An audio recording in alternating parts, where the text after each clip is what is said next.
Hey, what's up, everybody? Hope you guys are doing fantastic. This is Jonah Davis and Velina Maika Cole. In other words, welcome to all of you. All right, guys, I am doing a how to series, and in this section of the how to series, we're going to talk about holding chords. All right, now, holding chords, there's so much more than just finger placement that goes into holding your chord. Now, this is great for beginners, novices, or even people with middle to advanced level skills. All right, it's always good to learn more and just kind of like hone your craft in a little bit. So, stick around. We're going to do this, we're going to have a great time. Quick, short, simple, to the point, and let me help you get a little bit better. All right, here we go. All right, guys. Now, when it comes to holding chords, one of the things that we need to consider is body mechanics. Nobody really talks about body mechanics as far as I know. One of the most common complaints is my fingers are short. I can't reach. Or I can't do this because, maybe the ukulele is too big or maybe it's too small or, again, my fingers are always too small, too chunky, too whatever. There's a million excuses of why we can't do things. But I'm here to tell you that everyone can do it. Wait. Now, when you're holding your chord, body mechanics is everything. Now, your shoulders need to be relaxed. Your elbows, okay, especially your chord elbow, yeah, your left hand for us, righties and lefties. So I'm right-handed, which is my strumming hand. It's righty. So therefore, my left hand is the chord hand. Now, if you are an opposite type of player, if you're a lefty, that means your left hand is strumming and your right hand is holding chords. Okay? So that's what that means. Now, your elbows. Sometimes you'll see people doing this thinking that this is going to help them hold their chord. It will not. It's actually going to hinder what you do and how you hold and your ability to stretch and spread your fingers. All right? Okay, so here we go. You start that, relaxing your shoulder. Okay, dropping your shoulder. Your elbows need to be to your side. Okay, shake your arm out just a little bit. I know you guys can't see it, but I'm kind of shaking. Maybe you can see the elbow just get a little bit funky. Just kidding, guys. Anyway, so I'm relaxed. Okay, now when I'm holding my chord, okay, with my chord hand, let's start with the C chord. Very simple, makes life easy. Okay, third fret, A string.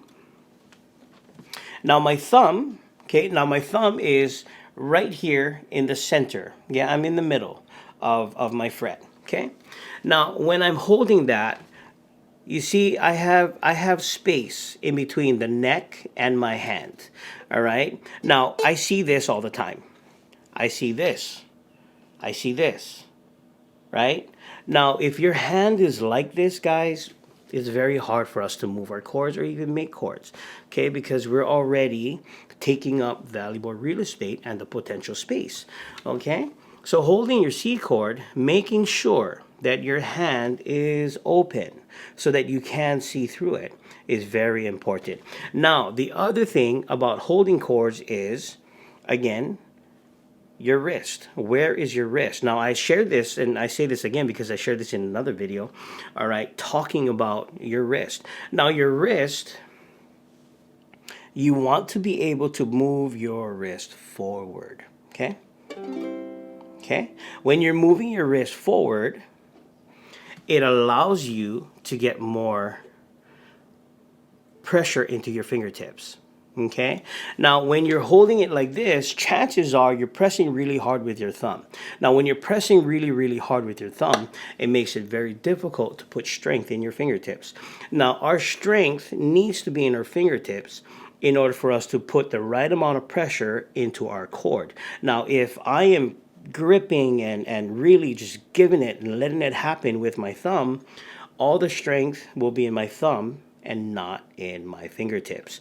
Now, the other thing that's going to happen is you're going to start feeling some cramping over here. Okay, a lot of it has to do because you're putting too much pressure in your thumb into the neck of your ukulele.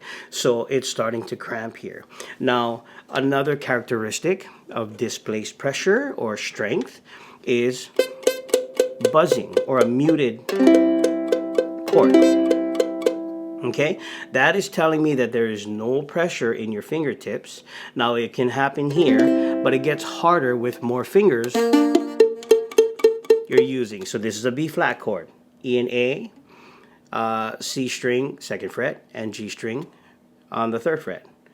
Now a proper B flat, when it's got all the pressure needed to hold down your strings, it sounds like nice and clear. But there are times where it sounds like this. For somebody trying to learn how to hold a chord. Now the reason is because there's not enough pressure in my fingertips. Okay, I want to be able to apply the correct amount of pressure. Now, how much is too much? There really is no such thing. Okay, now when you get better at distributing strength into your fingertips, you won't have to press as hard and for as long. You'll naturally start to develop and learn what is the right amount of pressure I need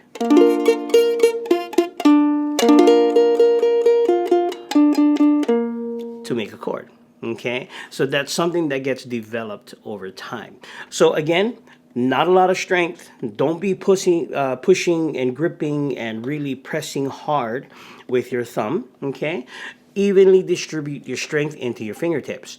Now, you have two different parts that you might find being used when holding a chord. So you're gonna definitely have your fingertips. Your fingertips at the very tip is definitely the number one space you're going to start holding chords.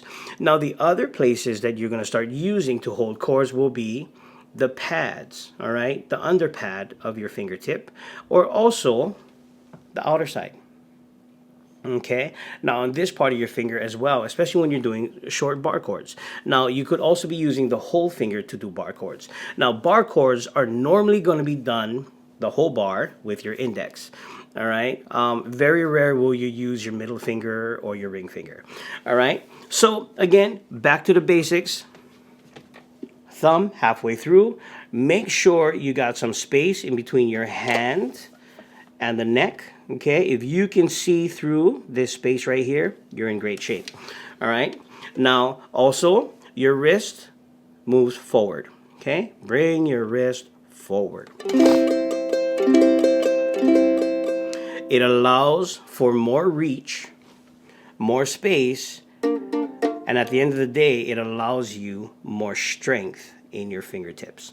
All right, so that is a proper way to hold your chords, everybody. I hope you guys enjoyed this. I hope it was very helpful. Please let me know in the comments below your thoughts or your questions, anything that I might be able to help you with. All right, go ahead and leave it in the comment below. If you found this videos very helpful, definitely please give me a like, give me a follow, be a part of my family here on YouTube. If you guys would like to learn more from me, you can find me on patreon.com/Jonah Davis, or go to my website, jonahdavis.com. Join my email list where I send out newsletters, tips, how-tos, special release videos that you will only find in my email list. All right, guys. So hope you guys have a great ukulele experience. Take care. I will see you in the next one. God bless. Aloha no. Ahui ho.